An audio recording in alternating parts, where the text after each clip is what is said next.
Hey everyone, and welcome to episode 35 of our Let's Play series for Football Manager 2016. Okay, first up today we're going to have a friendly against Egypt, which should be interesting. So we had a 1-1 draw with Colombia last time around.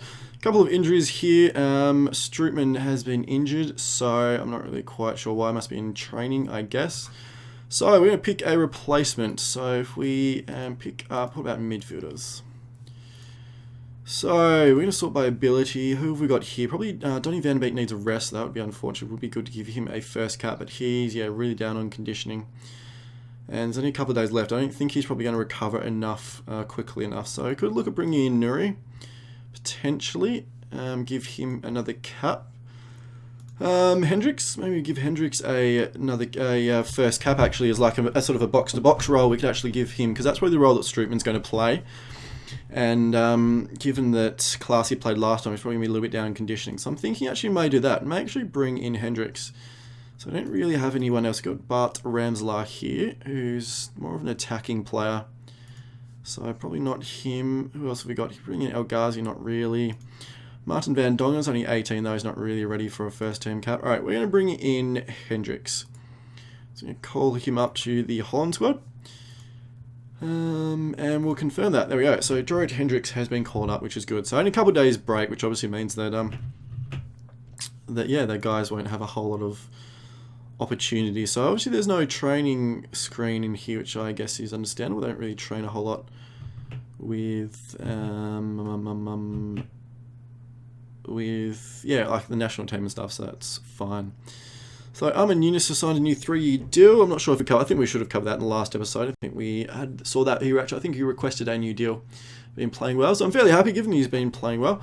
So some instructions here. So Stefan DeVries 45 minutes, Memphis and Schneider as well. So that's alrighty, fine. So don't underestimate Egypt. Yeah, that's fine. Where are they actually ranked? 45th. So that's interesting. Jerome Zoet has been injured. Oh my god. No time to call up a replacement. Anyway, that's fine. So Vermeer is going to be our backup, which is okay. We'll deal with that. Cool. Alrighty, game day. It's Egypt. So hopefully we do a little bit better this time around. We'll see what happens. Not going to bother doing a whole lot of scouting against Egypt. They play a 4-4-2. I'm actually going to be pretty happy. The 4-1-3-2 works really well against a 4-4-2, so I'll be fairly happy if they stick with that one. Alrighty, so it is another home game for us. So we just mix up our team a little bit. So a couple of our guys need rests. So Memphis and Stefan DeVries are going to come out. Same with Riederwald. Blind, Classy, Klassen maybe. I would like to give Resley Schneider a run. He's 88% said he needs a rest though. He's a little bit jaded. Klassen played last game though, didn't he? So he's at 82%. Alright. What about Classy? It's 84. Alright, so Kenny T's going to start on the right. Martin Zinni can start because he's full up to full fitness. So Sven Van Beek can also play. Does he have a side preference? No, alright, that works out well. So we'll do that. Deep line playmaker is going to be Buzzaware. On the left, we're going to have what we had Riederwood last time around. He needs a bit of a rest, so we'll put in Dykes. Has he got a cap? No, he hasn't got a cap yet, so we'll give him a start. Give him his first cap. A few first caps here for a couple of our guys, which is awesome. So, Zivkovic. I'm not sure to give him another run or whether we put in Sam de Jong. I think probably Sam de Jong. So, Zivkovic has got his first cap. I think we'll give Sam de Jong a run at the striker role there. Who else have we got here? Veltman's a backup if we need him. Ian Robin, how are you going? 90%. Yeah. May start you, probably sub you at half time, but we'll start you in there.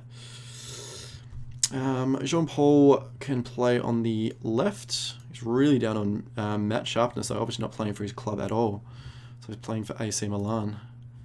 He's been there a couple of seasons. They bought him for 5.25. Only played 15 games last season, and hasn't only played one game this season, so not getting a whole lot of time. So Jerome can't play. I got Zivkovic, Quinty Promes, Janmat, Blind, Hendricks. So Hendricks is going to play box to box. We've got, who else? We've either got Klassen or Schneider. I think we're going to give Schneider, even though he needs a rest, we're just going to play him for 45 minutes. I think we'll probably be on Klassen the rest of it. So we'll just go unpicked. There we go. Cool, cool. Alright, so that's our team. That's for our team for our friendly. And we'll submit that and jump into the game. See how we go. We should win probably against Egypt. So they're going with a 4-1-4-1, a deep 4-1-4-1, not playing with the AMC, so that's interesting. Yeah, that should be still fine. I think we're still. They're sort of doing that to match up the midfield a bit, but I think we're still going to be fine. So I'm not too worried about any of that. Again, I'm not going to put any opposition instructions because I don't want to sort of impact our own play. So I'm going to say I expect a win. I'm actually going to go for I expect a performance. Last time around I went I believe in you and it didn't really work, so we're going to go for something different. But looks like they're not really interested, so obviously given a friendly I don't really blame them. I'm not going to make any tactical changes either. I think we're probably just better off playing our own game, see what happens. I'll make any changes in the game, all that kind of stuff. Alright guys, I'm going to pause the video and we'll be back at the end of the game. Okay, so we secured a 1-0 victory, which was fairly routine in the end.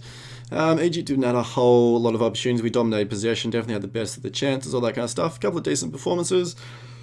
It was a little bit scrappy again, I suppose, given it's a friendly, tactical fluidity and all that kind of stuff, same as the last game, was fairly low. So, that was good though, get a victory, which is good. Some more caps for some of our younger players, so hopefully that helps their development a little bit. So we got a victory, which is good. Cool, alrighty, so that's all the friendlies for the matches for Holland for a while. So as you can see, we don't have any arranged yet. Did I set up responsibilities? I did, arrange friendly matches. So I assume they're going to set up some friendly matches. You probably could... Should probably jump in and have a look, see if there's any spots that we can. 20th of March, which is ages away. It's the next one, obviously the next opportunity.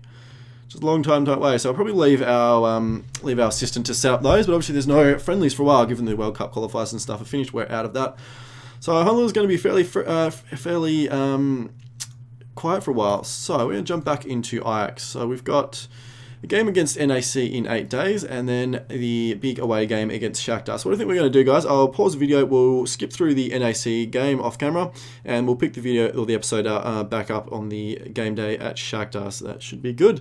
Got a big game for us. If we get any sort of result there, I think basically a draw or a win, we are well and truly through, so that would be really, really good. So, alrighty guys, I'm going to pause the video, and we'll be back shortly. Okay, so it's game day with Shakhtar. Ajax have proposed a contract renewal talk, which is fine. We'll accept current vision. Although, is there anything that we could actually get them to do? So, wage budget, that's all fine. What about board requests? Probably not stadium capacity. What about training facilities? More than suitable, that's fine. What else can we get? Youth facilities. Agree. Cool. Right, I'll do that. Oh, they don't agree. Oh, damn. Anything else that we get with them? Affiliation, no. Overseas partner, no. Affiliation. Alright, that's cool. Cool. Alrighty, well, may as well. Cool. Offer us me a new contract, which is awesome. Relegation wage job, I don't think that's going to happen. I'm not really too worried about that. And we'll just accept what they've offered. May as well, guys. May as well. Alrighty, signed a new deal. Awesome, which is good. So we're going to stay until 2021, which is another 4 years. Delighted to have signed. Absolutely guarantee the success. Of course there will be. Champions League or bust within 3 seasons. 2 more seasons. 2 more seasons after this one. We're going to get there. I know we are. I can tell. Alrighty, so... quick look at Shakhtar. So they're setting up with a 4-4-2 again, which is really quite weird. A lot of continental teams playing 4-4-2 in the Champions League, which is interesting. Obviously because a 4-4-2 works out really quite well for our formation. So I think we'll go for the counter-attacking formation again. It's worked really well for us in Europe so far, so there's probably no real reason to change that. We had a 1-1 draw against NAC Bredy, which is disappointing. Didn't play very well, unfortunately, but that's life. So have a quick look at Shakhtar, see what their sort of players injured, anything we've got to be aware of. So a couple of their strikers, their main goal scorers, which is probably good, I guess, for them. So I'm not really going to have a look. I don't think we've probably analysed Shakhtar enough at this stage. There's probably not a whole lot of point of actually really doing that. Sort of is interesting actually doing this comparison thing now that they don't really have any sort of 5-star or 4-star. There's only one sort of 4-star player, which is Bernard, and apart from that, they're all sort of 3.5 stars. So that sort of suggests that our squad is actually getting a little bit better. Whereas sort of last season when we played them, they had like a lot of, I think they actually even had like a 5-star or 2 and a lot of 4-stars, whereas now they've only got sort of 1 4-star player and the rest of them, and even like once they actually get past sort of these first 11, that actually drops down to even 2 and 3 stars, so that sort of suggests, I mean, I know it's just a comparison overall, but it sort of does suggest that the Ajax squad, which I think we know has actually strengthened this season, which is good. So I don't think there's really any point analysing it too much. We've done it enough, really. Probably done it to death, really, if anything. So we've got our defensive formation here, which we're going to play. Alrighty, so we've got Rich Karsdorp. We've got a little bit of a problem that Van Ryn's still unregistered for the Champions League, so unfortunately we're not going to be able to do anything about that until next time around. So I think Karsdorp's just going to start. We'll probably take Vigev out of the starting lineup and we'll bring him on as a sub if Karsdorp gets really tired, given that he's low on conditioning. Dykes is going to come out. Who else can probably Lasse Schöne, I think. Why don't you give Sam de Jong a run on the right, I think. He's been playing quite well. Victor Fischer, is he injured? And yeah, he was, so he's only just come back. So Eunice is going to start on the left. Who else have we got? Sinkgraven's going to come out. Klaassen's definitely going to come in as that box-to-box role. I'm not sure about Nemanja G. I think probably yes, we'll give him a start. Someone like Jensen or even John Halsater or Donny van den Beek maybe even could sort of start in that role perhaps. That sort of box-to-box role. Alright, tell you what, we actually did promise him some first team football, so we'll give him a start. Donny van den Beek in the Champions League in that box-to-box role. Christopher A is going to start there definitely. And what about our central guys? So we've got Boylerson on the left, he can start. And central defence here, so we've basically probably Hendricks, I suspect. We've got Veltman, Sviatchenko. We'll probably give Sviatchenko a run. He's been playing fairly well on the left there. Cool. I think that's pretty much our team. A couple of our guys a little bit low on conditioning, but I think that's okay. I'm going to bring in Manny G completely out of the team there. We're going to put Vergever in. He's a good sub. Probably Hendricks as well. Ruben Jensen. Who else? Lasse Schöne. And John Halsater. It's a fairly balanced sub list. Alrighty guys, that's going to be our formation, our team and all that kind of stuff for this match. So they are going with their 4-4-2, which is interesting. Hopefully it's going to work for us. What advice have we got here? I'm going to take off hard tackling for some of these guys. We'll leave it on for a couple of their midfield roles here, and probably Bernard as well.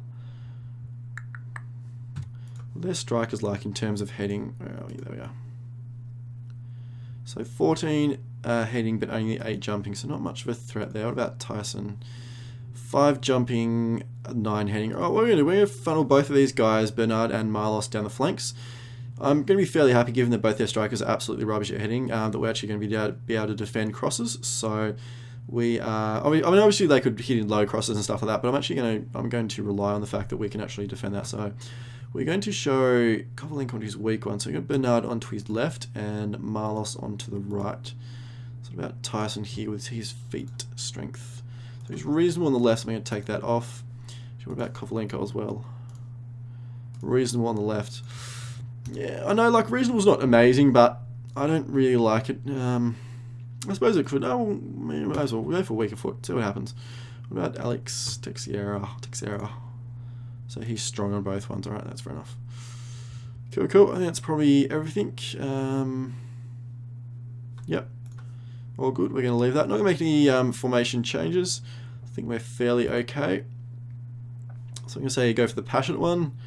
And big match for us and even bigger for the supporters. Give them a good performance, and I'll say the believe in you one, which our squad seems to react well to. I guess that we've talked about before that they're quite a young squad. Alright guys, I'm going to pause the video and we'll be back at the end of the match with a result.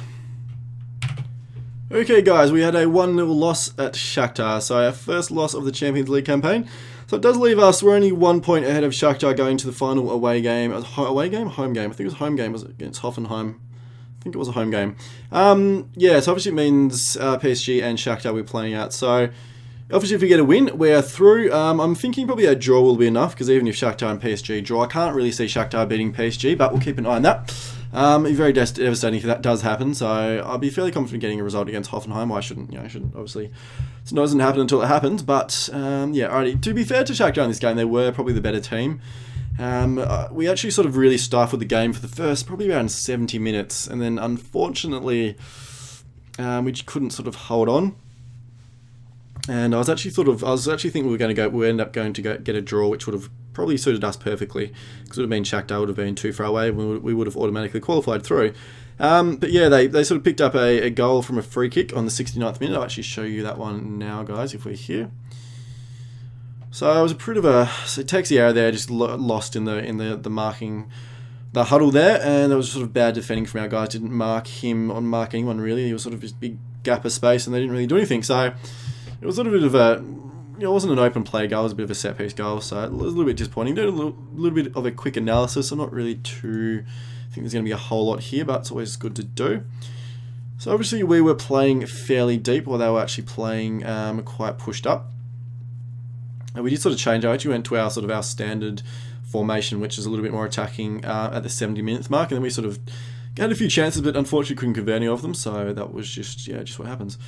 So you see here, Christopher A. She sort of pushed back quite a bit in that. That was sort of most of the game. She sees quite close to our centre backs here, obviously because we were playing quite deep, I guess, as well. And yeah, so you actually see Vagiva here when he was brought on. He was the left back, or the right back, I should say. So the comparison between him and Karsdorp, because that was obviously when we changed our tactic, showed that we, once we changed our tactic, obviously pushed up a lot more. But yeah, that's how it went. So you actually see our midfield as well. Like we had there's Klaassen and Van den Beek, and that was sort of our midfield, our initial midfield trio. It was 12, 18, and 16 there. You can actually see they're sort of a little bit pushed back a little bit isolated from the strikers. We did sort of get pushed back in the first half while we were playing our counter-attacking tactic. Didn't really create a lot, but they didn't either, so I wasn't really too worried about that. I would have been happy to settle for a draw, but obviously once they score, it sort of changes everything. So we had to go out and get a goal, and we couldn't unfortunately do it. So have a look at some passing stuff here. I don't think this is going to really show us a whole lot. No, it's not. About intercepted passes. May look at the player screen for that actually, although given we changed tactics again, I'm not really too interested in that. I don't think it's going to show us a whole lot. We're going to look for mistakes, see if there's any major ones here that we've got to look at. So we've got missed interceptions and lost balls. So actually we're a bunch of missed interceptions in our penalty area, so I'm actually going to look at these ones, just these 5 in here quickly. So this is probably, so I think they're all going to be from free kicks, or corners I should say. So there's Veltman there in 3. So that wasn't too bad. There was a couple of guys there, it didn't result in anything, which is okay. Boylerson here, 17. Well, I honestly can't even call that a missed interception, or that one. Yeah, that one's not really either. Yeah, see, for me, they weren't missed interceptions at all. I can't really say that. Anyway, that's whatever the game works. So looking at number 3 here, Veltman. So that was probably not a great one there, although it didn't end up coming into anything, but it did sort of let the ball run free. So number 18 here, Donny Van den Beek. Again from a set piece. And again, it didn't really come to anything, so I'm not too bothered by that. And lastly, we have number 12 here in Christopher.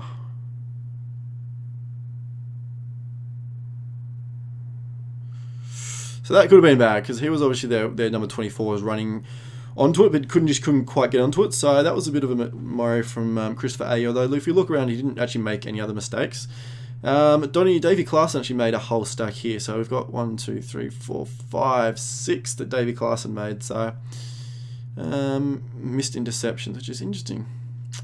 I wonder if that bug is still in the game, whether these things are actually coming up as mistakes. I'm actually just going to double check a couple of these, just to be sure. So we've got 16 here.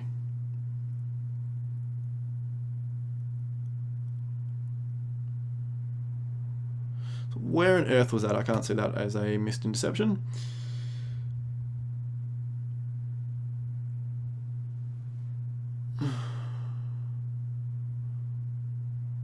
I can't really see that as a missed interception either, to be honest. 16 again.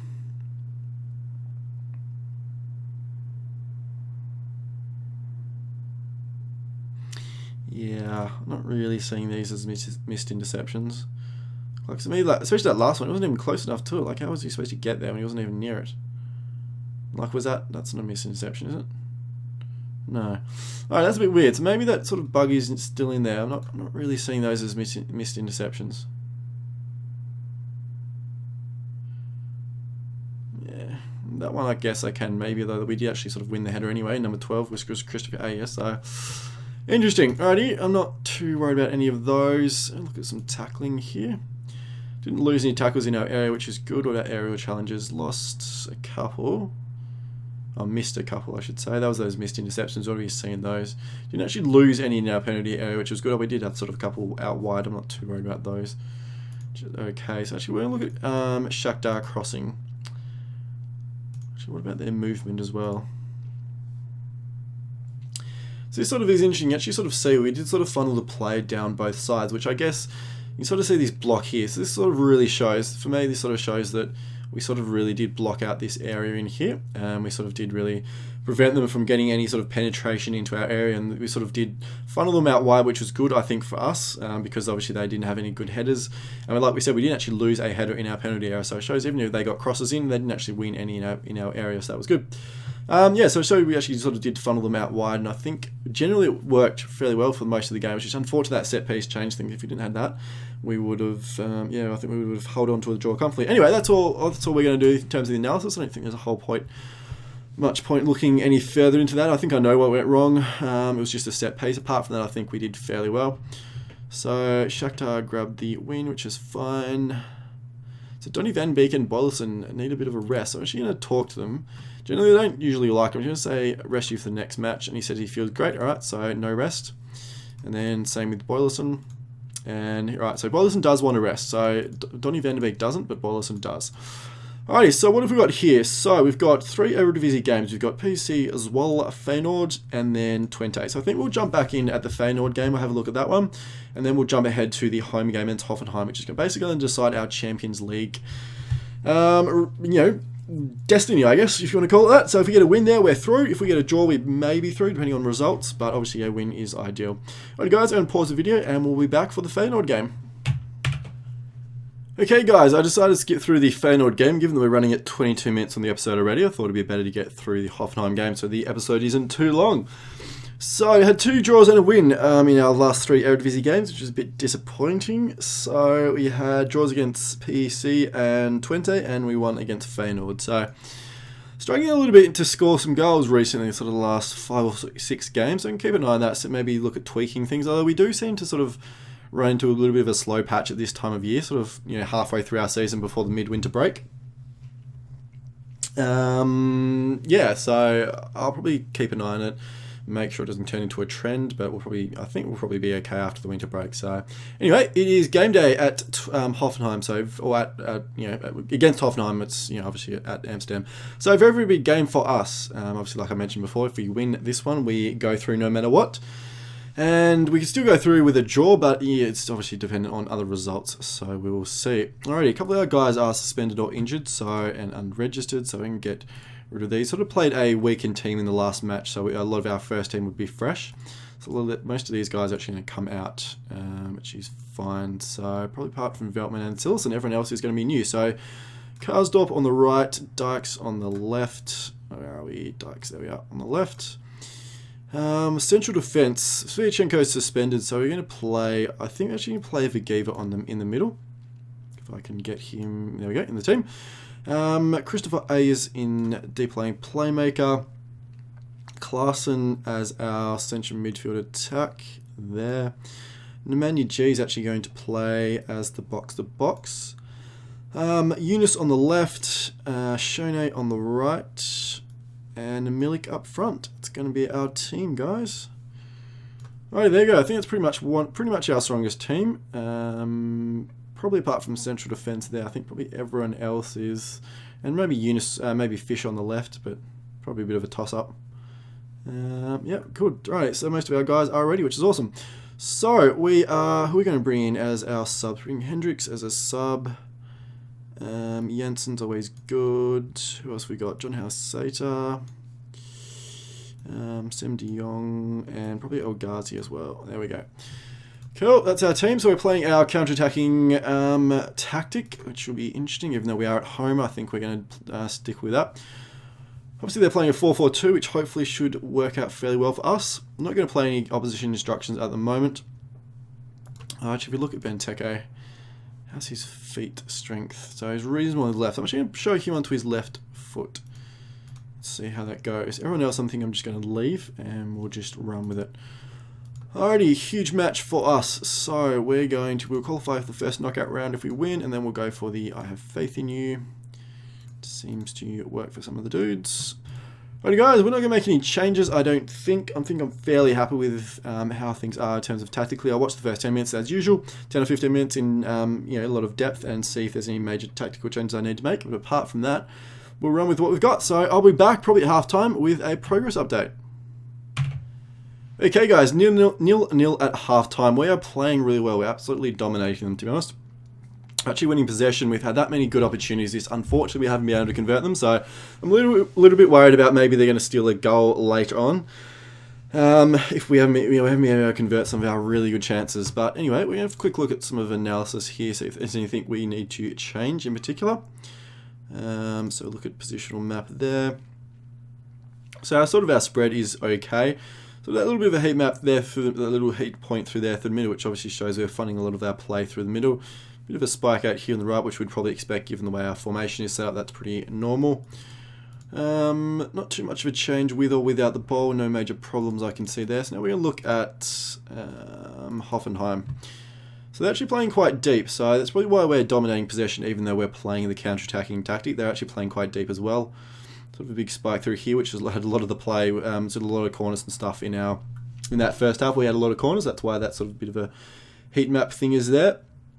Their formation's all over the show a little bit. Obviously, they're playing with the two strikers, so it's a 4-4-2, but it's sort of really lopsided towards the left over here. You can sort of see that their wide midfield on the right there is sort of tucked in, but then their left one is pushed out, and then there's a big gap between their strikers and also their midfield, so it's a little bit all over the show. Excuse me. Yeah, a little bit all over the show, so that's probably why we're dominating through the middle, because they've got sort of big gaps right through the middle here in their formations. That's why we've sort of got this. If we actually switch it over, you actually see sort of our heat map there, which is sort of in this area here, which is probably why they've got that such a big gap there, and we're just sort of dominating possession there. So don't think there's anything major I really need to change, to be perfectly honest. I think we're actually really dominating. Have a quick look at some mistakes here, if there's anything interesting that we need to look at here. There's a missed interception there. I'm not too worried about that though. Everything else isn't too bad. What about some movement? Some dribbles here and there. Just look at Hoffenheim, make sure we're not getting skinned anywhere in particular. No, we're not. A little bit down the right, but it's not too bad.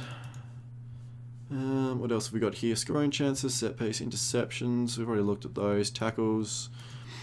Looked at those. Aerial challenges, we've looked at those as well. So I think we're doing really well, actually, to be honest. I think we're a lot of sort of crosses and stuff, but these are all sort of from corners, so I'm not too worried about those. Hoffenheim, what else can we look at you guys? Any lost aerial challenges where you're losing them. Interesting, losing some there, lost some tackles there, missed interceptions in your middle there. So I think everything sort of points to the fact that we're doing quite well. And yeah, I think as long as things keep going, I think we're definitely going to break through. So I'm actually going to leave things how they are at the moment. I'm not going to make any changes tactically. I think we're doing fairly well. We just need to probably convert some of our chances, and we probably should have done a couple of times. So sometimes that just happens, but we're not going to panic. We're just going to run with things how they are. And yeah, alrighty guys, we've already made the team talk, haven't we? Yes, we have, so we're ready to go. Alrighty guys, I'm going to pause the video again, and we'll be back at full time with a result. Okay guys, a 1-0 victory, courtesy of a Nick Vigiva goal from a set piece, a free kick. So we are through. We have made our way through the Champions League group stage for the first time, which is awesome. So we are into the knockout stages. That's very, very pleasing. I don't actually know how the other game went, so we'll look at the table and stuff in a minute. I suspect we're going to finish second. I'm going to say qualifying is great, good achievement, which it is. So yeah, we've gone through in second. So obviously PSG have beaten Shakhtar. So we've gone through with 3 wins, 2 draws, and a loss, which a goal difference of 3. So it's actually quite good. Only lose 1 game in a fairly decent group there. Obviously Hoffenheim finished 4th or something, it was 2nd or something last year, 4th maybe in their German division. Shakhtar's obviously a very good team, and obviously PSG are a bit of a beast as well. So I think we've actually done really well, which is quite pleasing. So I'm going to look at the single solitary goal here. So Lassashone sends it in, and Nick Vigiva just pulls off and heads it into the top of the near posts net, which is really, really good. So nothing really changed. They did sort of switch to a 4-1-4-1. sort of early in the second half, but actually didn't really change anything. The sort of the same principles still applied. That we sort of, because we had the deep lane playmaker in Christopher Ayer, he sort of just dominated possession then because he didn't really have anyone to pick him up. So I think there's not really much whole point looking through the analysis again. Nothing really changed, like I mentioned, from the second half. We did really, really well, which was awesome. So quite pleasing to get that victory at home. So it'll be actually interesting to actually see what the who we actually draw in the first knockout round. So obviously whether it will be like a second seeded team. So we're going to get a group winner one way or another. So Milik's out for 10 to 12 days, which is fine. Another 1.7 million qualify for the first knockout round, which is awesome. Good. So we're still sitting on top of the table, only by goal difference though. So there's actually two other teams on 33 points. PSV are obviously a game ahead, but Vitesse are the same as us. So yeah, we're a little bit too many draws probably. We haven't actually lost hardly any games. Only lost one game. Probably not getting quite as many wins as what we should do. So may look at tweaking our tactic a little bit, see if there's anything we can do, make ourselves a little bit more offensively potent. Oh God, we're rolling in money, aren't we? 86 million balance and 36.7 million transfer budget, which is a bit crazy. Just can't spend it at the moment. So anyway, alright guys, I'm actually going to end the episode here. We've run the episode for long enough, so I hope you've enjoyed today's episode. Next time around, we'll jump back in, keep playing through the Eredivisie, and see who we're going to play in the Champions League knockout round, which should be a lot of fun. First time we'll jump into that for this series. So hope you guys are enjoying this series. Hope you guys enjoyed today's episode. As always, it'd be amazing if you could like the video and subscribe to the channel. That would be enormously appreciated. Hope you all had a wonderful day, and I'll see you all for the next episode.